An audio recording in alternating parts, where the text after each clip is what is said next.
We are in the midst of the transfer window, and Celtic are set to begin a very busy window with a ton more incomings expected to come between now and the end of summer.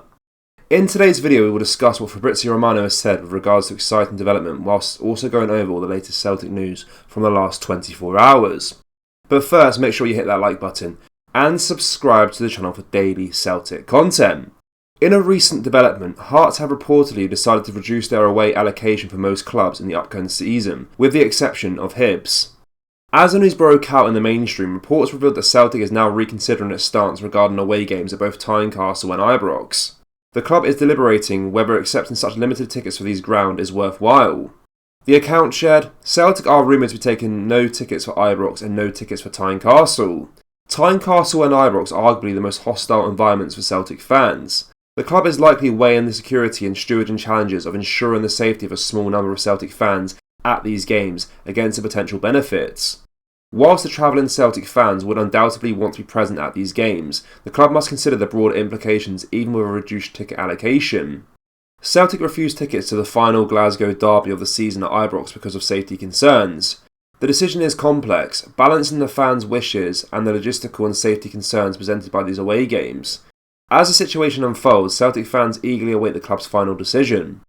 Just a quick one, boys and girls, to tell you that we have a new drop available on our website. We have the Brendan Rodgers Pope tee along with the Celtic Ultra t-shirts. Do browse the collection by going down to the link in the description or going to celticapparel.com. Anyway, let's get back into today's video. Celtic looks set to splash out this summer. Brendan Rodgers is back in charge and the club is looking to back him significantly. It appears the Hoops are in a prestigious position financially, although that could be boosted even further.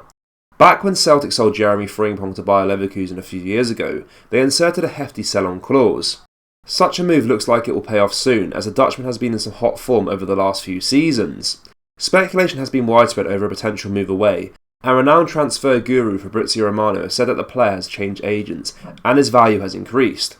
Romano said in a recent podcast, he has new agents now, or better to say that his original agents parted with new agents. So this is what was going on. From what I'm hearing, this is an expensive player this summer.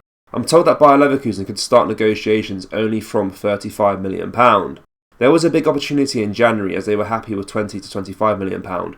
Now it's around £35 million, so it's way more expensive. The price hike is only positive for Celtic. The greater Frimpong's potential fee, the more the Hoops will receive as a sell-on. Any boost in income will be greatly welcomed at Celtic this summer, and it is fair to say the sale of Frimpong from Bayer Leverkusen could certainly wield this.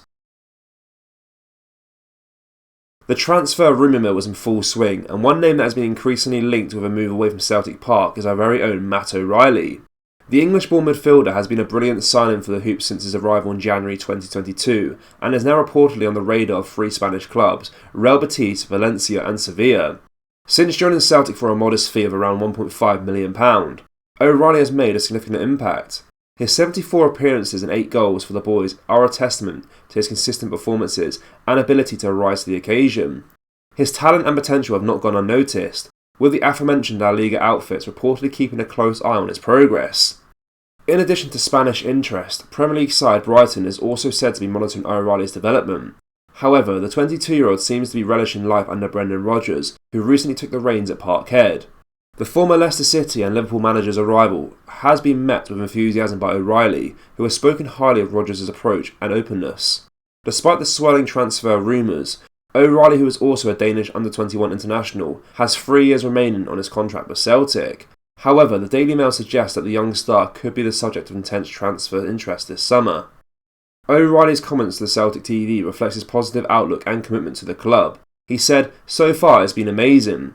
Everyone seems quite upbeat and Rodgers brings that in terms of how he goes about things. It's a nice refreshing change in a sense to have a bit more openness about the place. I'm looking forward to that."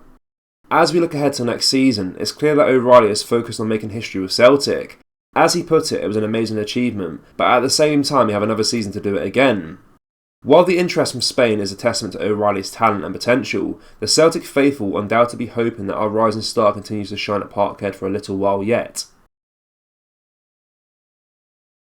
As Celtic continue their preparations for the new season ahead of their training camp in Portugal, Brendan Rodgers took time out to praise James Forrest as the Celtic legend's testimonial date approaches. The Celtic manager paid tribute to Forrest and urged fans to fill the stadium on the 1st of August, and after speaking about Forrest's future on his return to Celtic, Rodgers reaffirmed that the 32-year-old winger will have a huge part to play in the squad moving into the new season. Rodgers said, "James has been an absolutely brilliant ambassador and player for the club. I think that sometimes when you come through the system you don't quite get the accolades of some others, but when you play the number of games he has for Celtic, win the trophies that he's won, and still be as humble as he is, that's a great testament to James and the type of person he is. He was absolutely brilliant for me the first time here, a very important member of the squad, and he will be that again this time.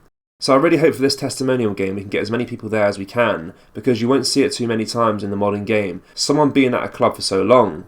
I think he's worthy of getting that stadium full, and hopefully we can do that, and that will be a great thing from every Celtic supporter and fan to him. And I think he'll have a really good impact for us this season, as well and going forward."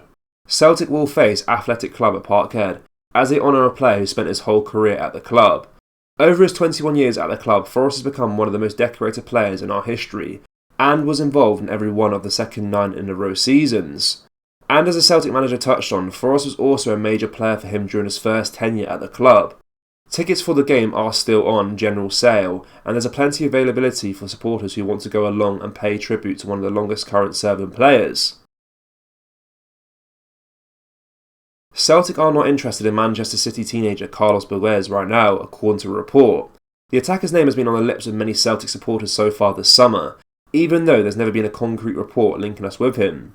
The names of Bogues and young boys midfielder Fabian Rieder have come out primarily due to word of mouth. It's been a funny old start to the window. However, now we do have something a little more substantial on the former, even if it's not what many of us want to hear. The reliable Mark Hendry from Football Scotland is reporting that no proposal or approach has been made by Celtic for the hot Portuguese talent. There is nothing else of note in the report, but it seems pretty definitive. The club haven't made a move for Bogues at this stage, despite online chatter. One of the major causes of the Bogues chat has been Celtic's relationship with the City Football Group, and in particular Manchester City. We have signed a number of players from the European champions in recent years. Jeremy Frimpong, Jason Daniel and Patrick Roberts are just 3 examples. With current head of recruitment Mark Lowell having real ties to CFG, something we've seen already this summer with the signing of Marco Tilio from Melbourne City, there is a sense that it's a matter of time before Celtic dip their toe into the water again. But it doesn't appear to be with Bogues. Celtic fans, what are your thoughts on Frimpong and how many players do we need to sign this summer? Let me know your thoughts down in the comment section below. That brings us to the end of today's video, guys. Make sure to drop a like on this video and subscribe to the channel for daily Celtic content. Remember, we have released our brand new Celtic t-shirts. We have our Brendan Rodgers Pope t-shirt and our Celtic Ultra t-shirts too. You can find them at celticpower.com or just go down to the link in the description. Thank you, take care, bye bye.